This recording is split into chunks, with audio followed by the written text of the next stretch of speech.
call button. All right, hit the button.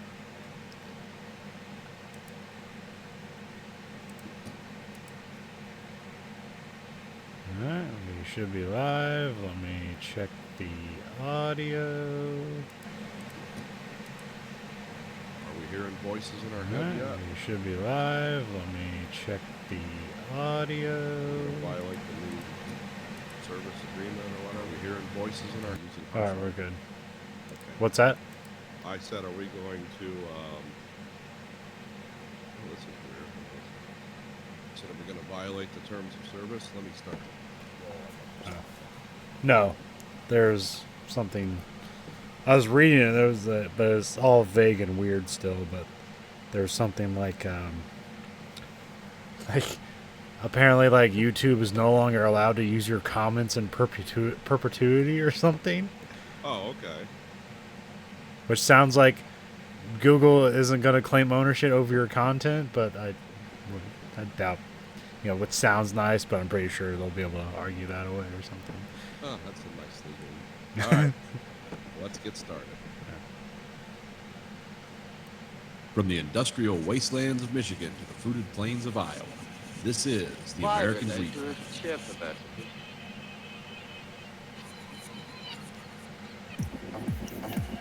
You are the dead.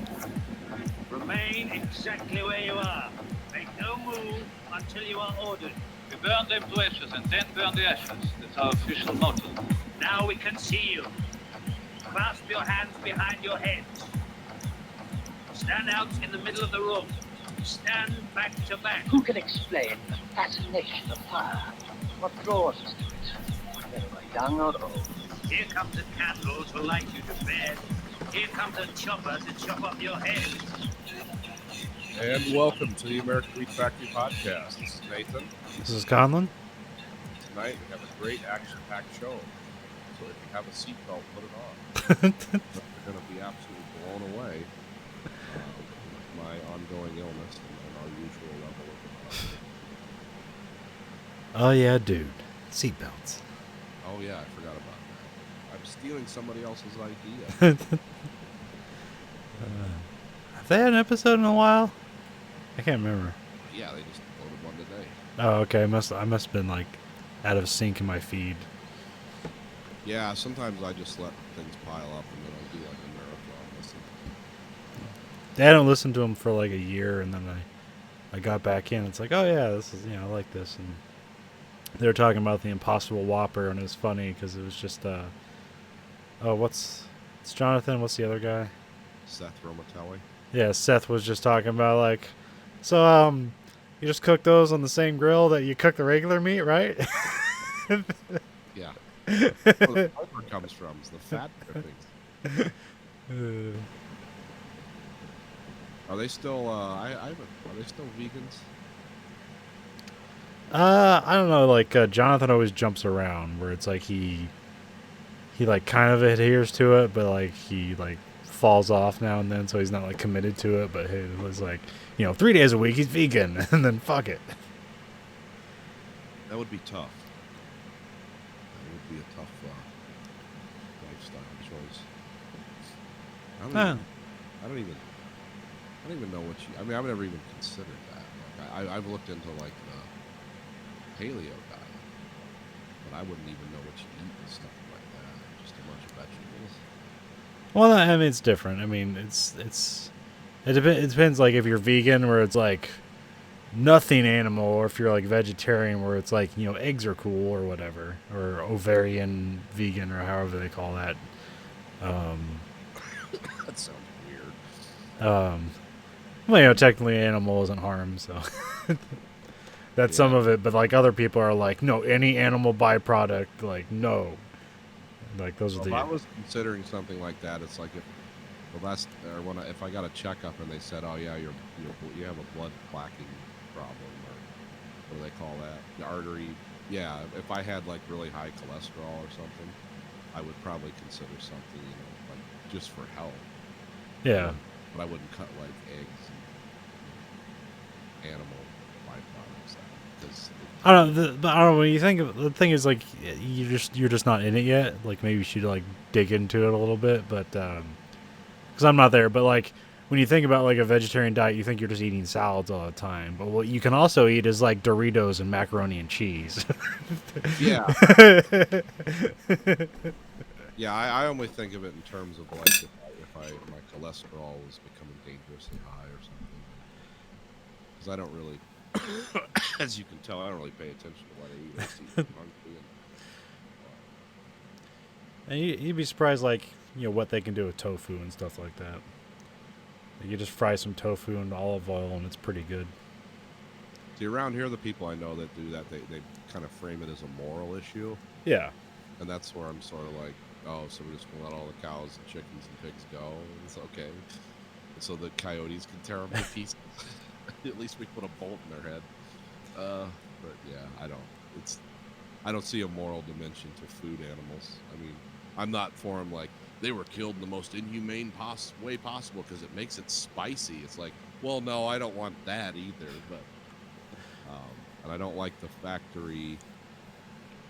Like some of the farming is gross. Like, Yeah. where it's just pinned up and it's like torture. It's not torture for the sake of torture. It's torture for the sake of profit. Yeah. Just another kind of evil. But but I buy stuff from butchers, and I don't. You don't want a bunch of stressed out diseased meat. So if you're gonna eat nice cuts of meat, get it at a nice place. Yeah, I got that movie, but I haven't watched it yet, called Game Changer, which is about athletes going all vegetarian. Yeah. It's like produced by James Cameron, Arnold Schwarzenegger, and like a couple other people, which is weird. But I don't know if it'll prove anything because it's not a scientific study. It's just a documentary, so it'll probably be partially propaganda, but I'm still interested to see it. So. Yeah. It's kind of like when I watched it sounds like that movie about nuclear weapons. It was kind of a compelling documentary called Global Zero. Where Yeah. they talk about like just how much we've already destroyed parts of the planet just developing and maintaining these things without even using them, let alone the destruction. And then like this last third of it kind of gets sort of sappy and hippie. It's like, well, we need to ban these things. And I'm like, yeah, we do. But everyone needs to ban them. And we need to be able to verify that in such a way. And that's when it falls apart. It's like, yeah, I'm all for not having stuff like that laying around. But I'm also not all for being conquered by people who lie and deceive us in every treaty we sign. Or we always catch them doing things, but then we don't say anything because we don't want to upset them. It's like, well, no. Just like the thing with the Russians and the supersonic intermediate range cruise missiles. They clearly signed a treaty in 1980 or 83 or something saying we're going to get rid of the Pioneer missile and we're not going to have intermediate range nuclear weapons, which the Russians don't really need because their primary target was us. I mean, those were used for Europe. And of course, we had the Pershing and some other missiles which could hit Moscow in 8 minutes under the radar, and they wanted those gone. So we signed the treaty, and we didn't. We're like, okay, we won't do it. Well, then the Russians thought they had a clause in there. It's like, well, it's not it's a cruise missile, and it's supersonic, and it carries a warhead, but it's not like the Pioneer where it was just a straight up missile. This is a cruise missile. It's like, yes, but in every other way, it's an intermediate range. It could hit London in 7 minutes. It's an intermediate range nuclear missile. No, it isn't. We're going to keep developing it. So it's like, okay, fine, fuck it. We're out of the treaty then. You want to play this game again? You have half the economy in a quarter of the country you used to. You want to start developing these exotic, expensive weapon systems again? Yeah, be my guest.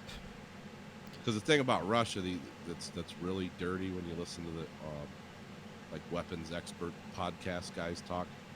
When they were doing that in the Soviet times, it was to preserve their empire and strength. The only reason they're doing it now is so they hope someday they can sell this shit to somebody and make some money off of it. And it's always going to be people that we don't want them to have those kind of weapons. And that's why it's even almost more, how would you say, it's a bigger danger now than it was when the Soviet Union was a thing, because yeah, they'll sell this stuff in such a way they can get away with it, but they'll sell it to the highest bidder. You know, and when the Iranians have it or something, then that's going to change the game, not in a good way. And the final, the final play in that act is always a losing hand. So. But whatever. What do we know? But for Game Changers, there's a good line in the trailer where there's like some bodybuilder, and he was like talking about some guy talking to him about like, you're as big as an ox. How can you be vegetarian? He's like, do you ever see an ox eating meat? Yeah. I was like, that's a good line. You ever seen dinosaurs? And then I listened to that Kevin Smith, Joe Rogan podcast, and so the recent one. So he was talking about his diet and stuff like that. How now he wants to do a pull up, and then Joe Rogan's like, "Yeah, we can get you to do a pull up before you're 50." That's a goal. I mean, I could probably do vegetarian if I had to. I mean, my favorite thing to eat at Taco Bell is bean burritos. That's all. Yeah. I don't eat meat like that. Again, I'm not gonna eat. To just if you're gonna stuff a raccoon in a meat grinder, I'm not in for that. You go ahead and enjoy the shit out of that, but I won't be there for it. But when it comes to like fillets that you spend $40 a steak on from a butcher, it's like, well, that's gonna be good. I mean, it might not be good for you, but it's gonna have good quality.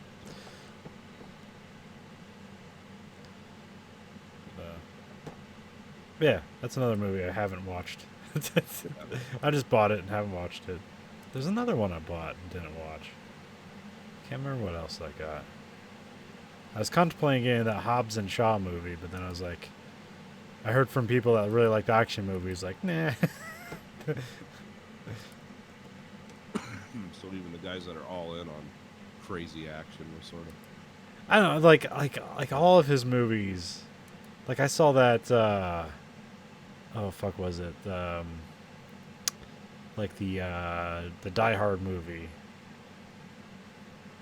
Oh, the one where he's the head of security at the Chinese building. Yeah, Yeah, I can't remember. It's like Super Inferno or something like. I can't remember. yeah.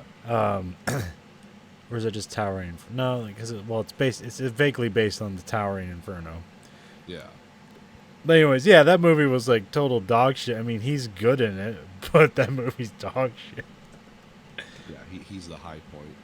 It has Nev Campbell as his wife, who's like actually age appropriate. They're like the same age, and I was like, oh, that's nice. Yeah. His wife's not some like 19-year-old. Yeah. What movie did I watch? Rampage. Yeah. Well, I mean, that was exactly what I expected. I wasn't. Yeah. It was like, okay, yeah, this is based on kind of a weird video game from the 80s, and I remember it. I mean, the guy who I thought was the most enjoyable was the guy who plays Negan in The Walking Dead. Oh yeah. Name? Jeffrey Dean Morgan. Yeah. Tell him about the flying wolf. What? Wait a minute. Oh yeah, I got that Girl on the Third Floor movie. Oh, okay. That it stars CM Punk. And like the guy who directed that, he directed the Jodorowsky's Dune documentary. Oh, okay. And CM Punk, like, he offered him the movie, and CM Punk didn't even read the script. He just knew that he was the guy who did Jodorowsky's Dune. He's like, I'm in. I like that. Just leap together. Well, that's cool. We got a couple movies to talk about this week. TV series. Which one do you want to cover first? It was cover TV series.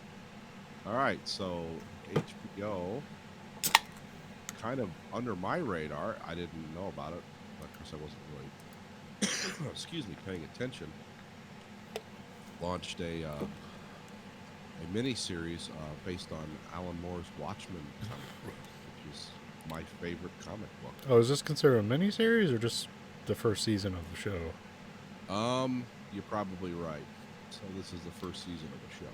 Okay. Well, I mean, I think it has I think it's only going to be like 8 or 10 episodes, but Yeah. that's just because the production. I think they just do that because the production cost is so high. Oh yeah, this is a very good looking movie. but this was this is a movie based on one of my favorite comic books, and I also like the movie, but I like the movie because it's an exact visual representation of the comic books. They Yeah. did a great job.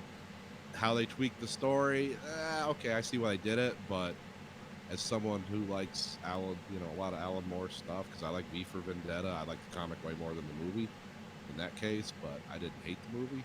So yeah, these are the comic books I bother to read, and this guy's definitely one of them. But this series is set, and instead of like the dystopian 80s, this is set in modern times, and it opens with a scene where I thought they were establishing because I don't know a lot about certain things in history.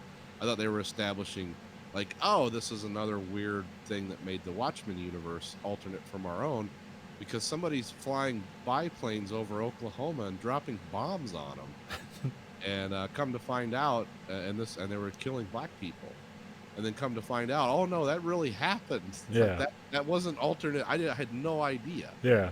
Because it's pretty good when I got to stop a show and look something up, like, because I was trying to guess, like, oh, what thread is this going to change that gets into 2019? And then you start looking up stuff about the show, and it's like, that really happened. And I was like, okay, was it as bad as they showed the TV show? So then I look up the incident. I was like, and no one knows about this? I mean, I didn't know about it. Yeah, well, like I was looking things up about it, and it's like only recently been like acknowledged by the city that it happened. So That's so weird. I mean, people knew about it, but there's just been some kind of official acknowledgement. So The weirdest thing I knew about that I didn't know about and found out about in terms of race relations in this country was in the 70s, when these people who lived in an apartment compound, I think it was in Philadelphia, and they the police basically bombed it.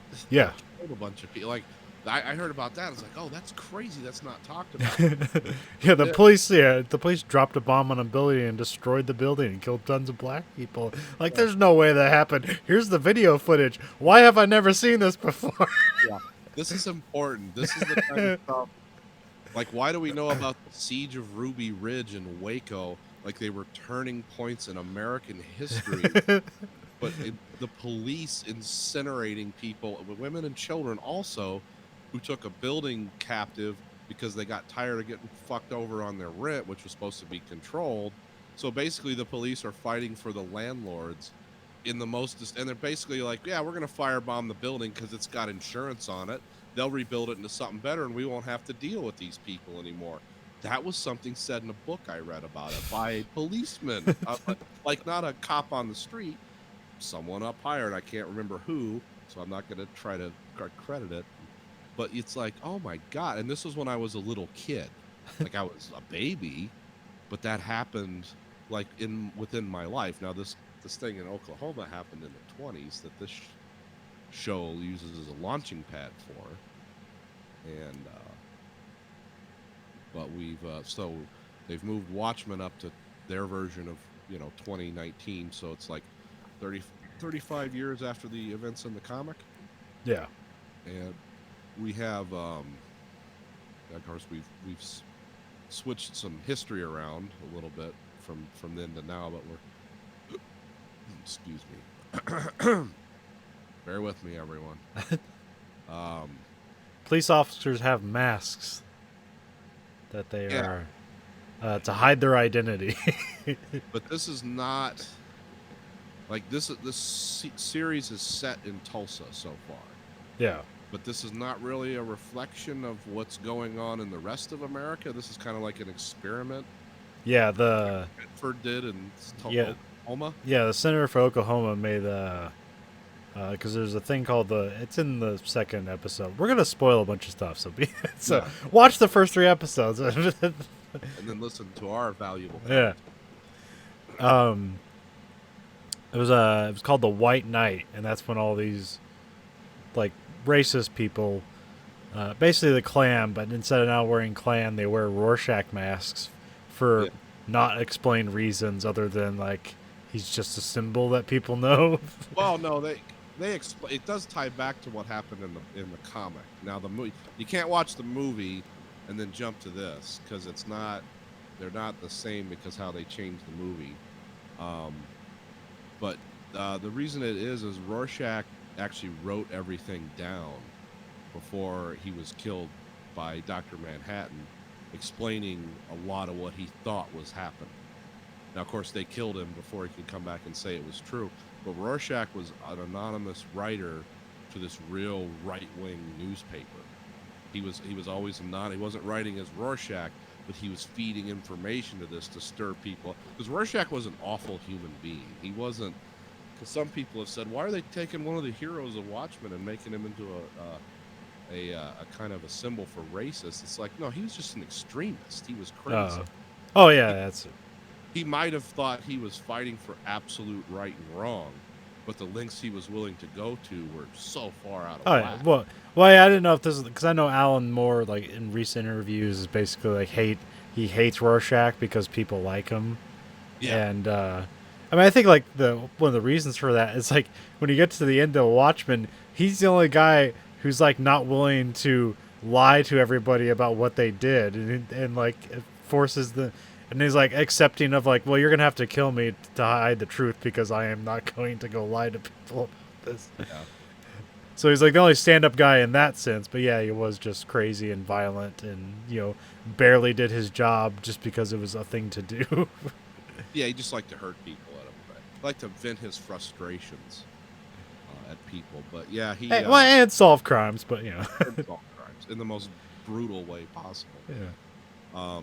But he sent almost all of his writings to this newspaper before they went and confronted Dr. Manhattan. And that becomes, because here it's presented when the FBI is given a brief, is the Rorschach diaries have become what we would consider the Turner diaries. Yeah. Because they even did the cover art and everything the same, with a picture of his face, but it's still that same red background and the same font that they used on the Turner diary. I don't know if you've ever seen those. No. Yeah, they go around. Go to gun shows, you'll find copies of the diaries. I've heard about it. I've never sat down and read it because it's just, it's like, illiterate racist stories. That sounds like a worthwhile time, but I know what it is, and I know people are inspired by it. So in this universe, I don't know if there were Turner diaries, but all the right-wing supremacists and all the Nixon worshipers now, they have their guy is Rorschach, and so they wear Rorschach masks and go around and commit insanely violent crimes. So that's why the police in Tulsa wear masks. Because one night it was called the White Night. All the Rorschach people or what did they have in the Minutemen? Is that what they're called? Yeah, something like that. And they all at one night they. No, they're called the 7th Cavalry. Oh, that's right. They basically go to all the police home in one night and like either kill or harm all the police in the city, and then immediately like all the police are like essentially disbanded and like reacquainted into the police force, but like now they're essentially undercover as police officers. Yeah, because the main character in this is Angela Abar, and her alternate superhero identity is Sister Knight, which is she's a really cool character. Yeah. She wears a nun's habit and she like sprays on something like a mask. Yeah. But it wouldn't really interfere with her vision, which was always the silliness of being a masked superhero. It was like, yeah, you got a pretty narrow range of vision. Yeah, there's a weird, like some people have like elaborate and unique costumes. Then some people are just like in police uniforms, and they have these yellow masks that come up and cover their face. And that's like the general thing. And then Don Johnson's character is the only one who just is himself. Yeah, he's the chief of police in Tulsa. Yeah. And he's I like the other guy they have. Red Scare. He's a communist Tulsa police officer. He's just some fat guy wearing a red outfit. And then they have the guy with the giant panda head on, who's basically an administrator. Yeah. Well, it kind of looks like a furry at a police reading. It was like, oh, this is visual, but everything's filmed straight. Like nobody's like, what's this guy doing? Okay, yeah, a panda head guy's gonna tell us the legality of using, firearms versus not. And then there's the one. Was it? Is he just Mirror Mask, or is that what's his name, or Mirror or something? Yeah, Looking Glass. Looking Glass. That's right. Yes. Played by Tim Blake Nelson, who's a really cool actor. He's been in some. Coen Brother movies. Yeah, he also was in. What was the one? What was the weird war movie?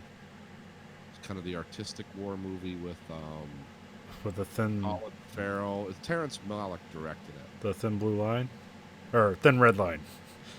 Let me look. Yes, he was in that. He had memorable scenes of dialogue in that. That's where I remember him from. But I see him every so often, and he's kind of just, and he plays Buster Scruggs too. Yeah, it's a really good role for him here because usually he plays a lot. He's a character actor, so he plays like these really small roles, and he has a pretty prominent role here.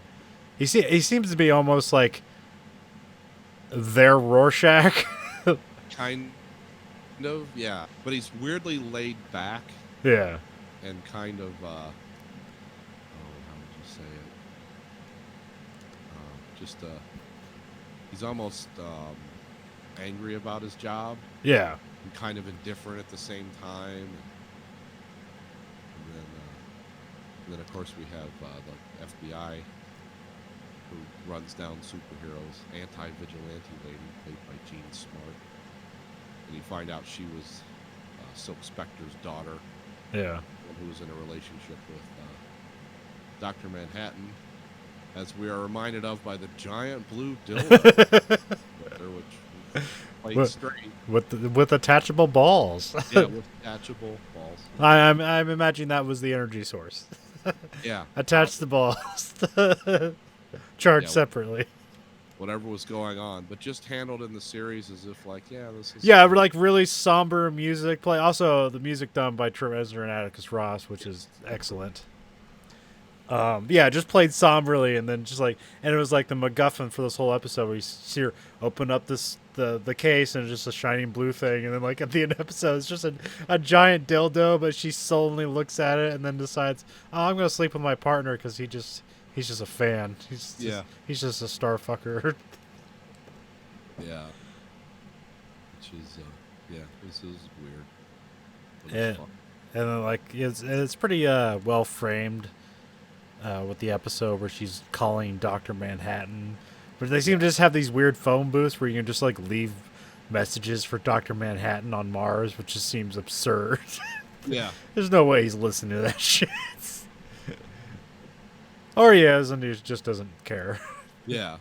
Well, they keep in every recap at the end, or like on the next episode, or the coming this season on Watchmen, they always show like the hand of Dr. Manhattan in every like coming. So I assume he'll be a part of the show at some point. But Oh yeah, it'd have to be. well, it seemed like they're pretty like they seem to fairly intent on just like steering around all the characters from Watchmen, and that was the first episode where it's like, oh, we're bringing them in. Well, I guess what was it Ozymandias, Yeah, Jeremy Irons. which is like that whole thing is fucking weird and unexplained. Yeah, that's you can tell it's like, oh yeah, David Lindelof's the head writer doing Lost stuff. Because they're like, oh, it's just Ozymandias, like in the late throes of his life, and he's just like, succumbing to some dementia, but he's still like, spry enough to get things done. And then he just has this series of clones that like just, Yeah, these willing servants that'll try anything, even if it leads to their death. yeah, we're gonna put on a play and we're gonna fry one of these clones. It's like, was there a purpose to that? It's like, oh, he's losing his mind, but then like, it's like revealed that this is like a prison for him. He's just like he's in some countryside of Britain, but so that's unexplained but weird. But I don't know. Well, I think he's on Mars actually. Oh, Dr. Manhattan has done, because remember they had some opening thing where they show like this castle on Mars. It looks like a medieval castle disintegrating into the sand, and yeah, satellite had caught it. It's like Dr. Manhattan's doing something on Mars. So either this stuff happened the stuff with Ozymandias happened right as the show started, and that was the last act. That we're seeing the castle destroyed, or something is going on. Okay. Well, I thought I thought when they cut to that in the first episode, I thought it specifically said where it was, but probably maybe not. Oh well, yeah. I mean I mean, it could be a lie too. You know? that's Watchmen. That's one of the theories of Watchmen. One of the overarm themes of Watchmen, and things that come back a lot is that there's no, like, it's like choose your tyranny. Yeah. That's one thing. Yeah, because that was the whole purpose of the name was who watches the Watchmen. So you're always being lied to and misled because all these people, they think they're doing good, but like how much evil are they willing to do good? I remember I saw previews for this and I was like pretty low on it because I was expecting like it to be immediately up its own ass like season 2 of Westworld. Yeah. That's just surprised me because I had no idea immediately where it starts. Because like when you watch the previews, it's all about like the Rorschach guy, the 7th Cavalry, and like the police, and you think all this is about is the tyranny of the police, and then the Rorschach people are, you know, they're just the plucky rebels who are fighting against the tyranny of the police. And then you watch it, it's like, oh, that's absolutely not the case. There's still like this weird tyranny of the police, because like they have, you know, this whole like, you know, police are anonymous, like that's fucking crazy idea. But you think about in terms of race, like the police are essentially on the side of black people, which is antithesis to what we consider today. Yeah. And then, you know, the Rorschach side, you know, they're just racist, and collecting batteries for some reason. Yeah, taking them out of watches. Then when they record their video, when they end it, they're like tick, tick, tick, tick, you know, and it's like, oh, well, this all ties together. I assume they're just making bombs out of the watches or whatever, or the watch batteries or something. But Yeah, there is that, but remember they presented Ozymandias with a watch, and it's like, oh, he made it. It's supposed to be indestructible. Remember that? oh, okay. Oh, I don't know if that ties together or not. Sometimes I see connections that don't exist, and I miss the obvious ones. So, but Yeah, there's the I mean, it is like today, but then like everybody has electric cars. yeah, There's weird towers all over the place. There are what do they call it? There are events where just it'll rain squids that just immediately disintegrate. yeah. um, Robert Redford's been president for 30 years. After Nixon was president for 20 something. oh, is it Robert Redford? Okay. Yeah. I know it was Redford. I didn't know it was supposed to be Robert Redford. Well, in the comic book, that's alluded to. Oh, okay. One of the newspapers, one of the guys is reading after all the events, the main events of the comic book, but actually the guy's reading the newspaper at the Journal when Rorschach's diary shows up in the mail, and it says Robert Redford considering run for president. Oh, okay. So yeah, I'm assuming. I mean, maybe it isn't, but I'm assuming that's who it is. But at sometime during his presidency, they basically give money to all people affected by like race-related crimes throughout the U.S. Yes. And this gets. I'm not sure if this is the official name or if this is what like the racist people they call it Redford rations. No, that's the racist people. Okay. Yeah. Okay, that's not the official term. Okay. No. Well, did you notice the guy when she went to do the DNA check was the guy in charge of that government that will give you money if they can genetically determine you were related to people that were affected by that was Louis Gates. Who's that? He's kind of this. He's a black guy. He's like a public intellectual, kind of like the history or the philosophy professor. I can't think of his name now. Guy who was in the Matrix as one of the counselors. He's a famous. He's like a philosophy professor at Harvard. Oh, okay. But yeah, Louis Gates is. He's like. He was going to study law, and then he wrote this thing about how racist the laws in this country are just by their nature. So he became like this kind of this philosopher that it's like he finds racism where you wouldn't think there'd be any, and he'll show you why. It's like, this is really why they did this, but it's not like revisionist history. It's like, oh no, these rules were written to be racist. And but yeah, in this universe, he's the guy who, which I thought, I was like, oh, that's funny. They made an interesting choice there because they're not shying from controversy in this. Yeah. I mean, if you're someone who's just a dyed-in-the-wool racist in your heart, don't watch this show. 'Cause you're immediately going to be like, this sucks, everything about it's terrible. It's like, no, it's actually good. But, you know, if you're just so committed to hate, or if you're like Rorschach, where you're just an extremist, yeah, don't watch this show. It's not going to be for you. Because I watched some reviews on it, and it's like, oh, people hate this more than, like, this can't be that bad. And it's like, where are you getting this from that? It's like, oh, the characters suck. You can't identify with anyone. It's like, what are you talking about? And then I watched it and again, and 'cause I've watched them all like 3 times now. Because I try to convalesce in the chair, and it's like, oh, okay, this is just you're just upsetting people with like, yeah, this is what America is like in a lot of ways. But essentially, the Red Furations, that's what codifies the 7th Cavalry to then start just basically being terrorists in America. But again, we don't know how widespread this is, if this is a social experiment in Tulsa, or if this is, because Oh yeah, that's true. Yeah.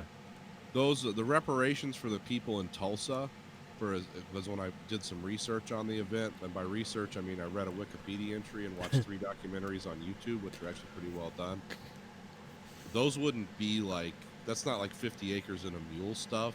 If you extrapolated how rich African Americans were in Tulsa, really rich at that time, and just framed it up to today, you would get several $100,000 if you were related to those people, because that part of Tulsa was actually that successful.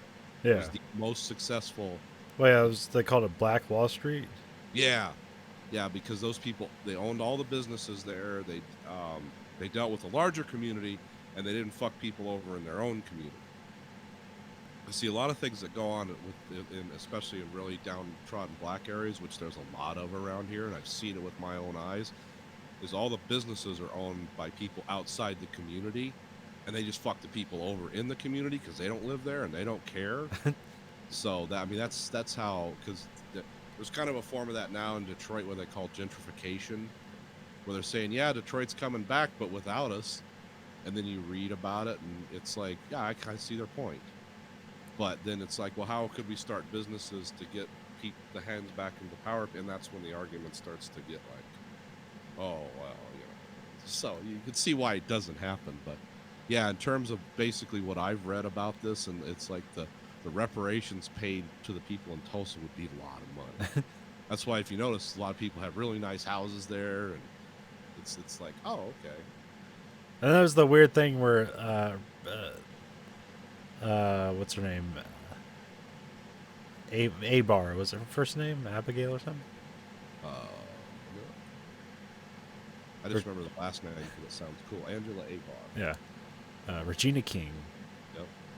Which I always like Regina King. I don't think she's like the best actor, but I was thinking about it, I was like comparing her to Jimmy Stewart, where it's like, it's not like Jimmy Stewart ever got like lost in his role and like it no longer ceased to be Jimmy Stewart. It became another character. Like, no, you hired Jimmy Stewart to be Jimmy Stewart because like he just seems like honest and like thoughtful, and like that's why I think about like Regina King. Like she just seems honest and thoughtful. Not necessarily the best actor in the world. But. Yeah, I kind of like her in this role though, because she's definitely a conflicted person. Like that's the thing they did really well from Watchmen to the TV series, is Don Johnson is a conflicted guy. Angela Abar is a conflicted person. All these people are they're trying to hold something together, and you can tell like some of them, it's like it's tearing them apart to do this, or they don't exactly believe in it. And because we got this slimy politician who's trying to run against President Redford, and we don't know what his backstory is. It's because he barely shows up in these. and then there's a whole government there that's kind of sort of explained, but not really. But like Yeah. her backstory like starts like she was like Vietnam is the 51st state, and then she's Yeah. apparently from Vietnam. Yeah, he was born in Vietnam. But her cover is that she owns like this Vietnamese like bakery, but then she doesn't do anything there. Because her Louis Gossett Jr. It's good to see him again. Turned out to be her grandfather's always sitting around in a wheelchair. Yeah, acting from a wheelchair. Which he is the boy from the very first scene of the movie that Yes. is saved from Tulsa. Yes, when the guys are flying in World War One biplanes and dropping bombs out like that. But, yeah, I mean, so far so good. It drew me right in, and I was like, oh yeah, and they've captured the aesthetic and the look perfectly. Yeah. I could believe this is the Watchmen universe set in 2019.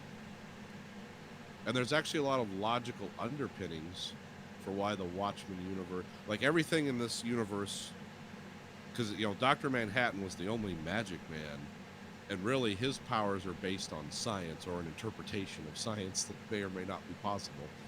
But everything else, like, oh yeah, that makes sense, because if you suddenly conquered a country through the use of Dr. Manhattan and wanted to stop the spread of communism, you slap a star on it. And we don't know where else this has happened or what's going on, because they don't really talk about like what the state of the world is now compared to ours. Yeah, the American flag is like it has stars and stripes, but there's just a big circle of stars that I haven't counted how many stars there are in there. Oh, 51. Oh, is it just 51? Okay. Yeah, I think that's what they say, but that's why the American flag looks that way. But see, the big enemy in Watchmen was the Soviets. Like, the reason Ozymandias came up with that plan was it's like, well, it's inevitable we're going to have a nuclear war with each other. And the only one guy that could stop it, Dr. Manhattan, is ambivalent because he's forgetting how to be human. And so what we have left is we've got to, because in the comic book, Ozymandias genetically engineered a giant squid that they dropped on New York, and it had some psionic power. They killed 3.5 million people in New York with this giant squid, thus convincing the world that there's an alien force out there we need to protect ourselves from. We can't be fighting with each other. But in this world, the only thing they talk about is that the Russians are building the same chamber that created Dr. Manhattan, so they can do their own thing, but they just call them the Russians. In the comic book, they were always the Soviets. So I don't know I don't even know if it's that the focus is going to blow out any bigger. Yeah. It's because there's enough going on, weird stuff with the characters in Tulsa, that it might be unnecessary to explain the wider. Yeah, the agent lady, or Silk Spectre, or Silk Spectre 2. Yeah, Spectre 2. I think that's what they call it. Yeah, he's Silk Spectre's daughter. Okay. Also the comedian's daughter,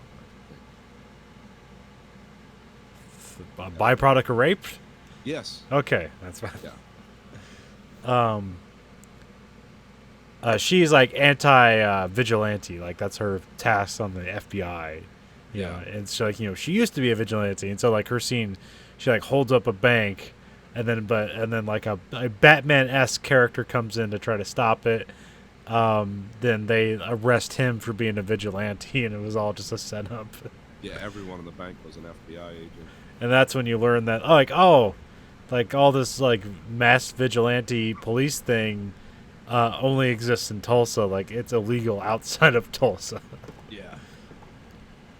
or at least Oklahoma. Yeah, But- that kind of. But we're focused on Tulsa. Yeah, we're kind of focused on that area, what's going on. And what else was there? You don't hear about much of the characters. I mean, we know Night Owl is in prison, Yeah. but for some reason, the chief of police had Night Owl's ship, and somebody else was flying it. Oh, was that supposed to be his ship? I didn't know if like, because it looked like it had like a police paint job on it, but that could have been just like. So I was assuming that like police just have like the owl ship, like all police, but no, No, that I- makes sense now because because then they have like the eyes. Those are the owl's eyes thing, right? Yeah, to see at night. Yeah, that was, Yeah. night vision is conceptualized in the 1980s. So I just assumed that was just like mass-produced versions of his stuff, but you're just saying that that's No, that's his ship. just yeah. his stuff. Okay. Well, because that was in the comic book. That ship was because if you notice, it's not a helicopter. It's not thrusting with chemicals. It's something that Dr. Manhattan and him worked on Yeah. because it uses a form of anti-gravity. Because they don't have technology in this TV series that's any further ahead than what we have. As a matter of fact, in a lot of ways, they seem to be deficit, or they haven't introduced it yet. Because you never see smartphones or computers. I believe, because I think we talked about it the other, but I believe because isn't when she's like interviewing Louis Gossett Jr., like she gets a phone call and she picks up, and that's when they tell him Don Johnson's dead, and she has to pretend to be shocked. I believe she has a cell phone in that scene, unless she's just answering a phone inside the building. I can't remember though. Well, I thought she got a page called something. Maybe They're always paging her. I mean that would actually, I don't know if that's true or not, but that I thought that was interesting. Because Yeah. in the world of Watchmen, I mean, they never had to solve any of their own problems. It was always because they had battery-powered cars in the comic. Yeah. Because it was always Dr. Manhattan's going to take care of everything for us, and so they might have not developed a global spanning computer network. Ingenuity stagnated because they just expected it all to come from one person. Yeah.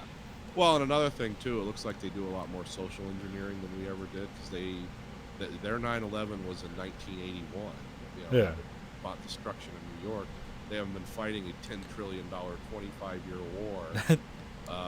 So they could focus more on internal things. And when you don't have a lot of conflict, you don't have massive technical innovation either. So that's, but I don't know. I'm just looking in. I mean, they got phone booths to Mars. Yeah, they do have that. And something floating in the sky with a magnetic crane. Yeah, I don't know what that was. I always assumed that was Dr. Manhattan or someone trying to make it seem like Dr. Manhattan. But yeah. But yeah, the bad guys in this are horribly bad and stupid at the same time. Yeah. That always leads me to believe, a hidden hand is being indicated. Like, who's really behind them? Is it Ozymandias? Is it Dr. Manhattan? Is it some other character? Well, my immediate thing in which they'll probably like switch it up just to be different is like at least I immediately think there's something up with that senator because like this is all like an elaborate ploy for him to get elected president Yeah. somehow for some reason because Right. he's going to be a secret racist Yeah. like the way Don Johnson's is a secret racist. Well, and the fact that they clearly identify him as a Republican. Yeah. They don't even like mince words like the senator. It's like several times it's mentioned, this is the Republican senator that's running against President Redford. And so, but we don't know what we're just guessing Yeah. because we're only 3 episodes in. But yeah, so far I like it. It's good. It's a return to something that I enjoy. And they actually did a good job with it, I think, despite people on YouTube say, or because of it.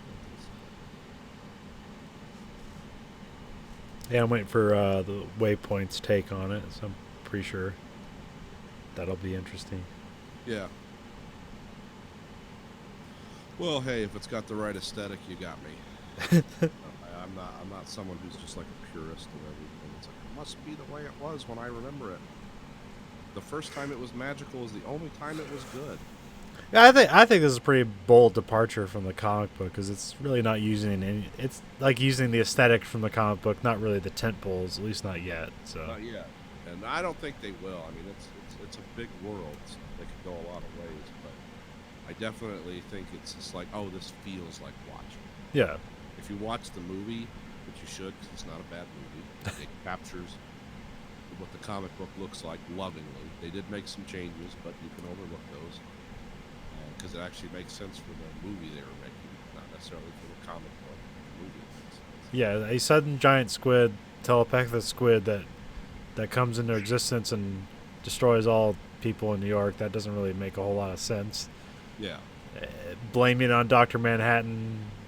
I can't remember what they did in the movie. They just have they just drop a bomb or make Dr. Manhattan blow up or something. I can't remember what happened. They utilized his powers to kill people the way by blowing people apart the way he does. Yeah. Okay. Yeah. So they definitely wanted everyone to know. Yeah, Dr. Manhattan. But it made sense in the movie, and I understand why they did it.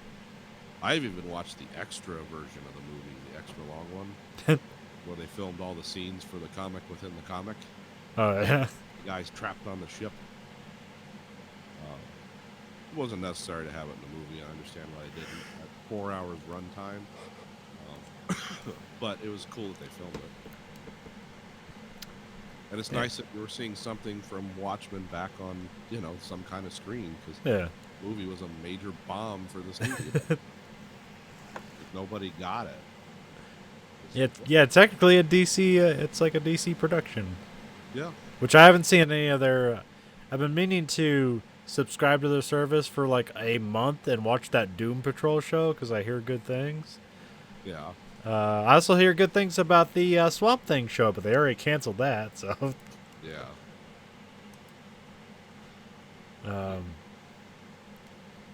But yeah, this is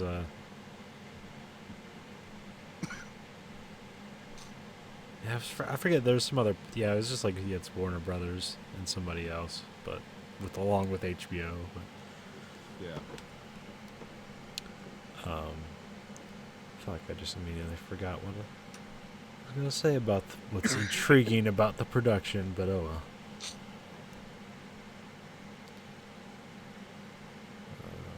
Well, it's happening. What? It's fun to watch. No, Oh, it's happening. Watch it. watch The Watchmen. Yes. I'm pretty sure Alan Moore still won't approve. Oh, yeah. I'm absolutely positive. That's what makes him cool. That and the snake he worships. Well, see, the thing with Alan Moore, the difference between him and like a lot of Hollywood people, this is the vibe I get from interviews and from comics of his that I like. He is just truly a subversive person.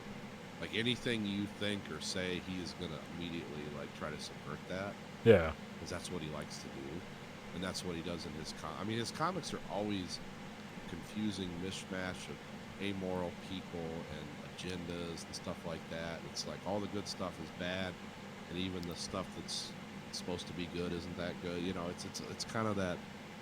He just truly likes that, but sometimes that vision just translates as sarcasm if you try to make a big long movie that a lot of people are supposed to engage and enjoy.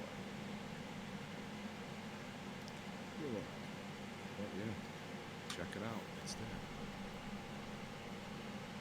I watched another movie Yep. that you told me about the Kursk. It's actually, the film is called Command, Yeah. and in the U.S. and then in the U.K. it's called Kursk: The Last Mission. Because this is not an American movie at all. This It is a movie funded by the French and the Belgians, but it's English language, Yeah. so that's kind of interesting. Yeah. I mean, yeah. I don't know.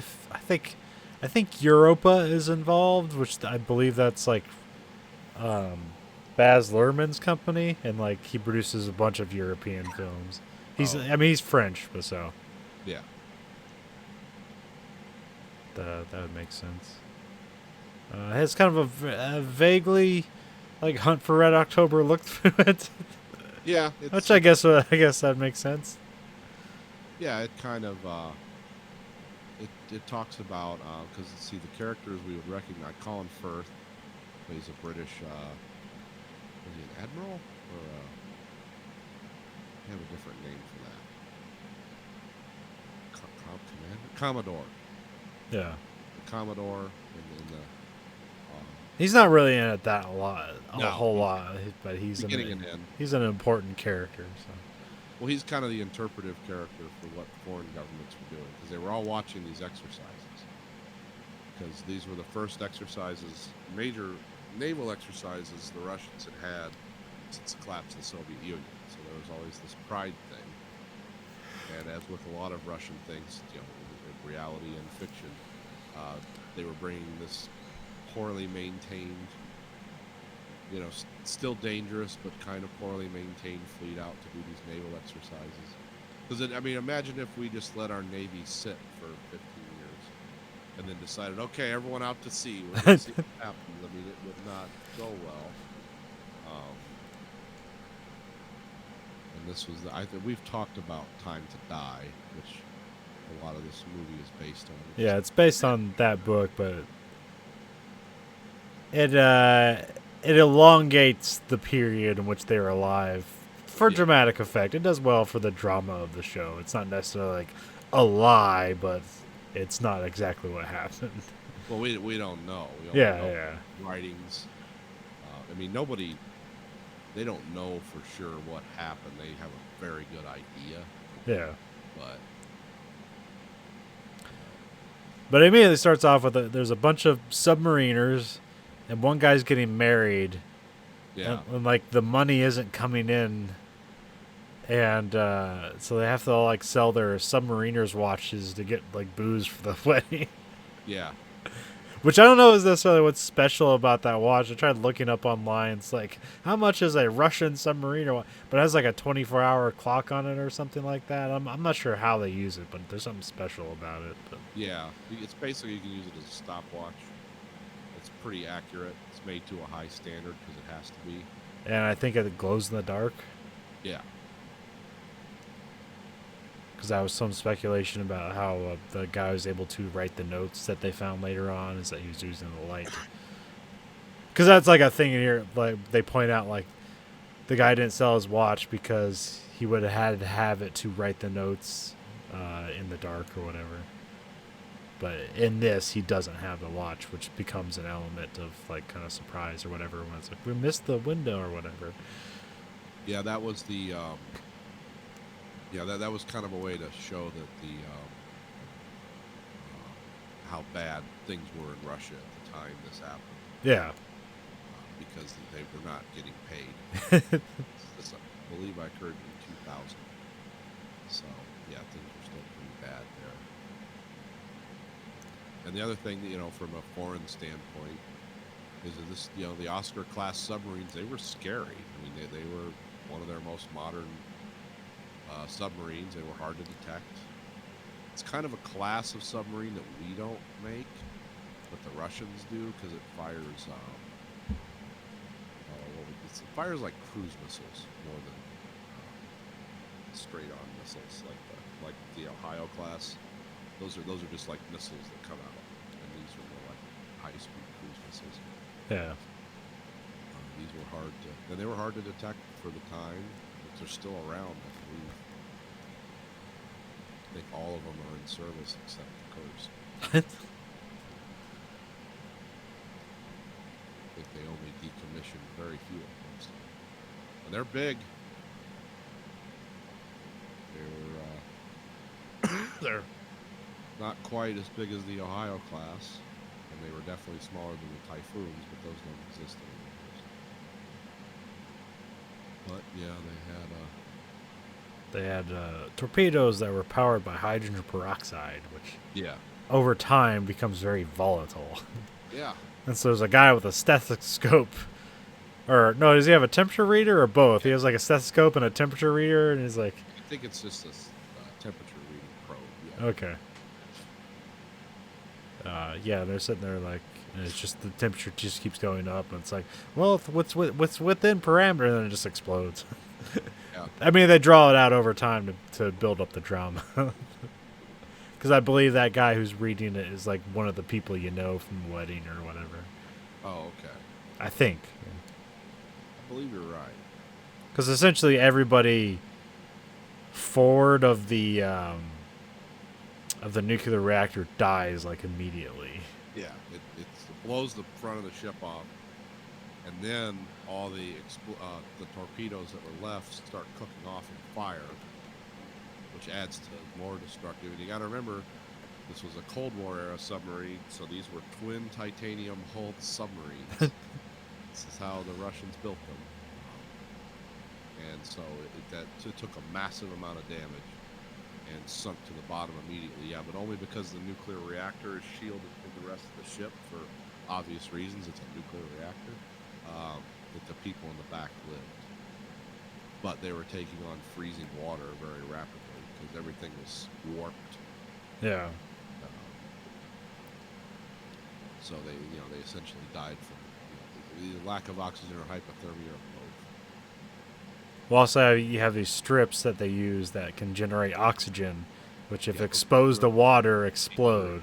Yeah, those are real things, and we do not use those, but other countries do. Which is why dying in a submarine is one of the worst ways you can die, because really you just want to, if an implosion, because it happens so fast, you wouldn't know it happened.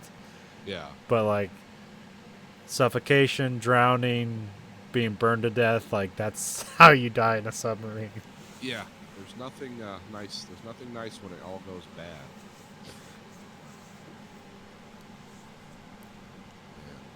And this movie does capture that gritty detail.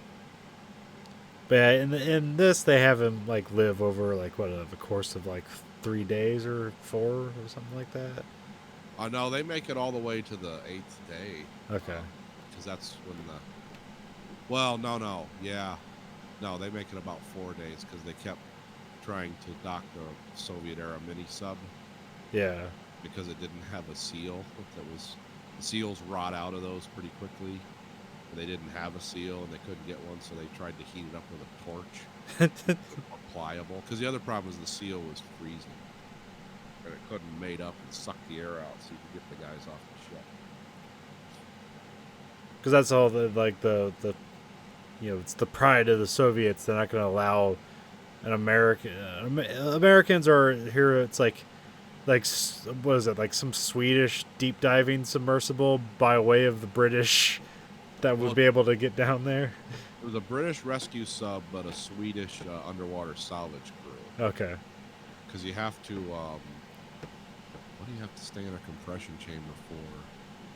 I know it's a long time if you're going to go down that deep. Yeah. And these were some of the only guys in the world that could do it because they work on oil platforms. And then the Russians or the British have, the same rescue subs like we do. Yeah, it was completely out having ours do it. It was kind of sad though, because like a lot of people were making overtures to the Russians. It's like, we'll let you use the equipment. There's no that secret shit on there. No, can't. You can put your guys in it, or we can send guys down with it that pilot it, and you can use your rescue people. We don't want to steal things from your submarine. I mean, actually, we do, but we're not gonna. We're gonna put lives first, and then go and try some weird version of what was that thing called? Glomar Explorer. We'll do our own Glomar Explorer later. So, but yeah, they make it like the Russians tried to rescue them a few times, and then like almost like an hour before the British submarine docked up, they all died. But really, they died probably 5 hours after the submarine exploded. Yeah. Because a lot of them, I mean, they could only guess by the state of their bodies when they pulled them out. But a lot of those guys had fractures, and skull fractures, and all kinds of stuff. Because the front of your ship blows off and you hit the bottom of the ocean at 40 miles an hour, and then all the torpedoes explode. We're going to go from 40 miles an hour to 0. So that's going to hurt, especially standing in a tube made of metal with a bunch of protruding pipes and everything overhead. And then all the fucking torpedoes are going to explode with 500 pounds of explosive in each torpedo. So that's going to be the fact that anyone survived at all is a miracle. But yeah, the movie does dramatize it well. I remember when him and the other guy were going to get the oxygen tablets from the part of the ship further forward. Yeah, it was like lockers because one of the guys stole the oxygen tablet. Yeah, and they go forward and the other guy doesn't make it back, and he just has to leave him because he's running out of oxygen. It's like, I can't carry this guy, and he just like lets him go. And it's like, I thought for sure that they'll both make it back. Nope. You just had to let him go to save the other 8 guys or whatever. yeah, they did kind of dramatize it a lot, but it's a good movie if you're, interested in this kind of stuff. Kind of the last dark tale of the Cold War. The book's really good too, but this is I think it's pretty well done dramatization of stuff Yeah. from that book. Well, it definitely puts you in the, like, you don't have to understand a lot. This isn't like a technical movie. It kind of paints it pretty directly what's going on, and there's not a lot of exposition. What there is necessary. They're trying to build sympathy for the guys that die, and they do that pretty well. And then And that, their lives. yeah, Now, it's interesting, though, the woman that was shouting at the Admiral, in real life, that was Vladimir Putin. But they decided not to cast him in this because it would be controversial, because it was kind of it was the first big crisis of his presidency, and it was considered, like, from the rest of the world looking in, it's like, oh, this was a complete failure. But, the Russians were pretty happy with it. It's like, well, we got him to shut up. Stop talking about it. But, yeah, there was a woman who was shouting at Vladimir Putin and saying basically all the stuff that those people said. I remember reading about in a book. But at the last minute, they brought, Swedish actor Max von Sydow. Yeah. Who played a Russian admiral, I think, in 5 different movies. He's always so he was the stand-in for Putin. They thought it would be controversial to have him in it, because you don't want to piss him off, because he'll come and invade your country. So,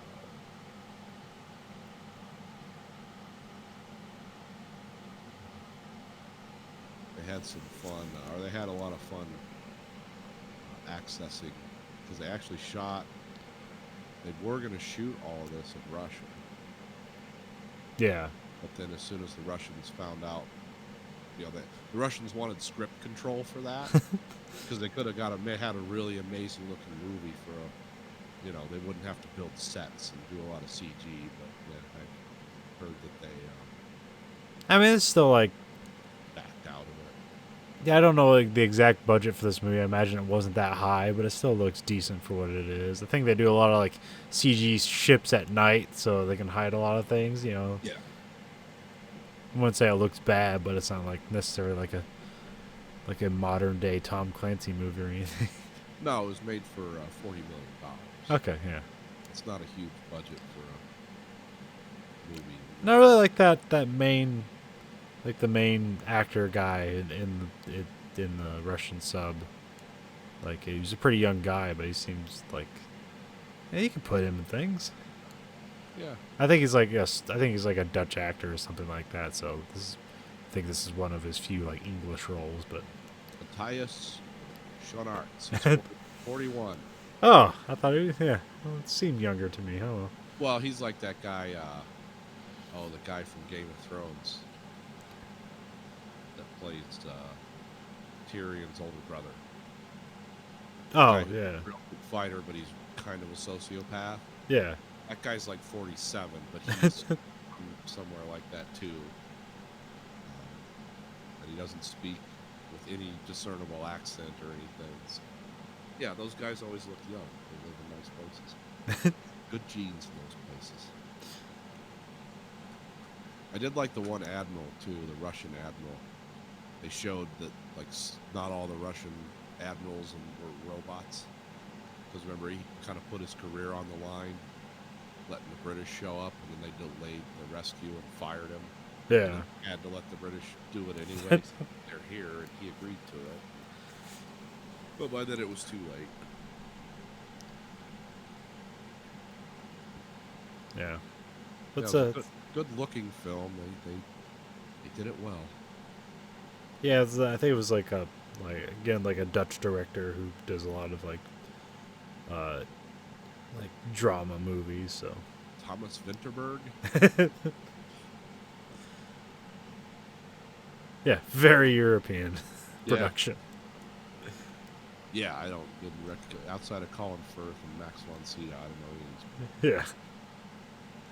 I don't know any of Thomas Vinterberg's. Well, most of them are Belgian movies. Yeah, we don't watch a lot of those. Don't get a lot of those over here. Movie's been in development for almost 6 years now. Yeah, it's a good movie. That's your thing. Submarine movies, I think, are always cool. Yeah, I mean, this is like an after the Cold War drama, so. Yeah. Yeah, this was like 12. What would this be? 12 years after the collapse of the Soviet Union. And and it's always the Russians. They got their pride on the line. Yeah. It always happens. And I believe that there was some long treatise in Time to Die about why they use peroxide torpedoes. Because it's basically peroxide and kerosene. It's a chemical reaction. Yeah. But I think it has something to do with the kind of wine it produces. You can tell it's actually a dummy torpedo, and not like the Americans are waiting for us to start our drill and they're going to fire a torpedo at our capital ship, and we're not going to know the difference. Yeah, that's always the mindset of, it's like, yeah, because that's how we're going to start World War III. We're going to secretly torpedo your command ship when you fire your test torpedoes. Yeah, there's all kinds of paranoia. I think we use weird torpedoes for those too, but I don't think we use. Yeah, I think we used to use hydrogen peroxide powered torpedoes, but because they become too volatile, we stopped doing that. Yeah, what do our torpedoes use? They use something weird. It's like basically activated by oxygen or something. Okay, yeah, it's essentially a rocket, Yeah. just solid oxygen booster. Yeah. Drive the screw around. It's called auto fuel or something. It's basically acid.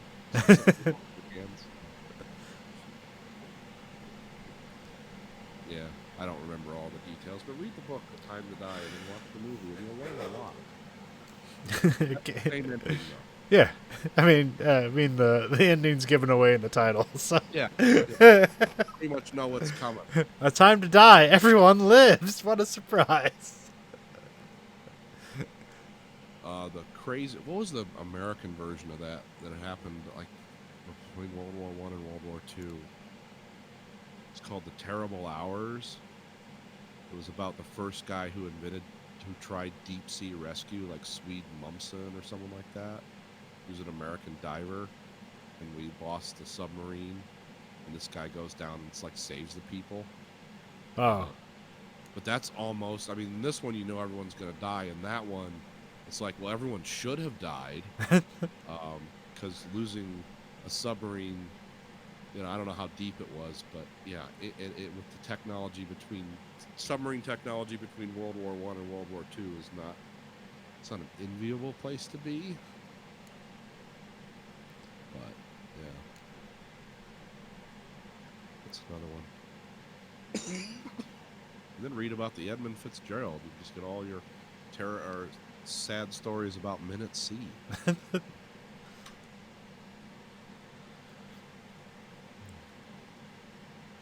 let's see, for our movie trilogy, our movie roundup. Unless you had anything else to say about the Last Command. no. We watched. But you said it's on Netflix? Because I bought the movie because Oh, it's on Amazon. Oh, okay. I think it's Amazon, yeah. I think. Because I forget how I came across it. I was like look around at stuff. Oh, I think I just went to the rent or buy section in Amazon, and that was there. I was like, "What's this?" And it's like they made a Kursk movie, and it has Colin Firth in it. All right, well, I'll just buy this and see what the fuck this is. And I was pleasantly surprised. I mean, it's like not the greatest movie, but for completely unexpected, that was pretty good. And for kind of obscure subject matter. Yeah. Like it was in the news here. I remember reading about it, but it wasn't like plastered all over the place. Because it used to be when it was the Soviets and they fucked up. Oh, we had that all over here.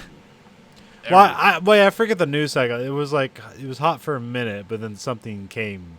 I think Clinton was being impeached or something. Yeah, probably. Yeah, it was something.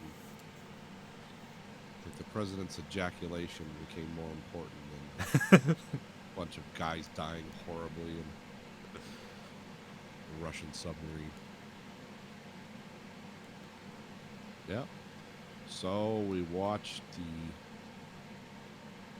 the Netflix original movie El Camino. Yes. 6 years after the end of the Breaking Bad. Yeah, this is vaguely a continuation of Breaking Bad, or just the story of Jesse. Yeah, I've read different things about it. Because I read some reviews before I watched it. Because it just kind of came up. Yeah. I remember there wasn't. I mean, there's a real rabid fan base around Breaking Bad, and I greatly enjoyed the series, but I never really like did a deep dive into the universe. Other than I just watched the series and liked it. Oh, so you haven't watched like Better Call Saul yet? I've started to. Okay. I do. It doesn't have anything to do with this, but No, it's more the part I'm at in Better Call Saul is kind of the backstory of the cop. oh, Mike the Cleaner. Yeah, why Mike Cleaner is Mike the Cleaner, and it's like why it's like he's a crooked cop now, but it's like, oh, I can understand why he became a crooked cop, but and it wasn't all just selfishness either. So Yeah. it was kind of sad actually. It's like, oh, I can understand the desire, and also, but that's the whole Breaking Bad universe is like, I want to do something bad to do something good, and do something bad, which is kind of like Vince Gilligan's trademark storytelling at this point. This movie didn't include a lot of that. So it had all the stuff you love from Breaking Bad is here, but this basically tells the story of Jesse Pinkman. Yeah. His It's escape from the Nazi meth compound. it cuts back in time to when he was in captivity, so it cuts back there. Yeah, But like the movie starts off like right after the end of Breaking Bad, yeah, and he hops in El Camino, yeah. where the title comes from, and he goes to his friend's house. But I can't remember their names, but they have fun names. Oh, Skinny. What is it? Skinny Pete and something. Yeah, Badger and Skinny Pete. yeah. Which,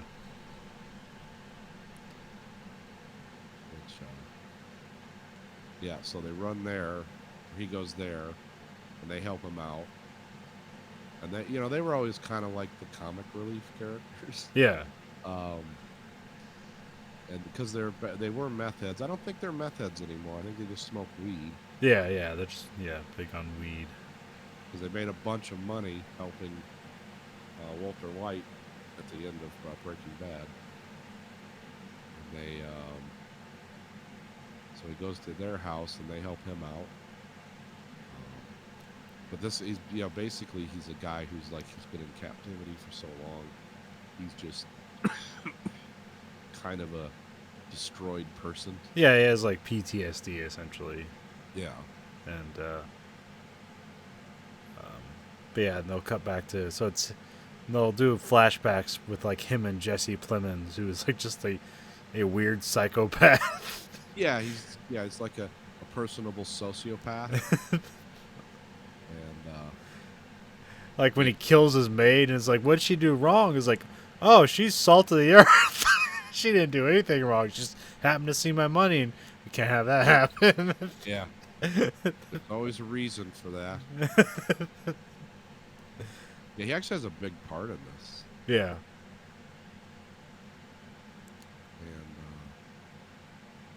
And because right after he did Breaking Bad, he was one of the main characters in Fargo. Yeah, he was in the second season, when they go into the 80s, I think. Yeah. Yeah. He's had a lot of good roles recently, because like he did that season of Fargo, and then he was on that episode of the USS Callister, which that was a really fucking weird role. Yeah, that was a weird one. Which I'm wondering, because I heard rumor that they were thinking about turning that into a full-fledged TV show, but I haven't seen that happen yet, so I'm guessing it's probably not, but that would have been... Yeah. I would really like to see that, because that'd be like, where the fuck do you go with that? I mean, we probably hypothesize a lot of things, but... Yeah. Well, you never know what's up. I mean, this movie was a rumor for years. Oh, yeah. Made in secret. Because it doesn't... like, I think when they filmed this movie, and because they had to bring all the characters back, because I watched. Yeah, there's a lot of fan service in this movie. Yeah. I wouldn't necessarily say like it like. It doesn't seem. I don't know if you could watch this movie in isolation. You couldn't just like watch this movie. You kind of mean, have to know exciting things. enough that it's like, oh, this is this guy. It is kind of self-contained, Yeah.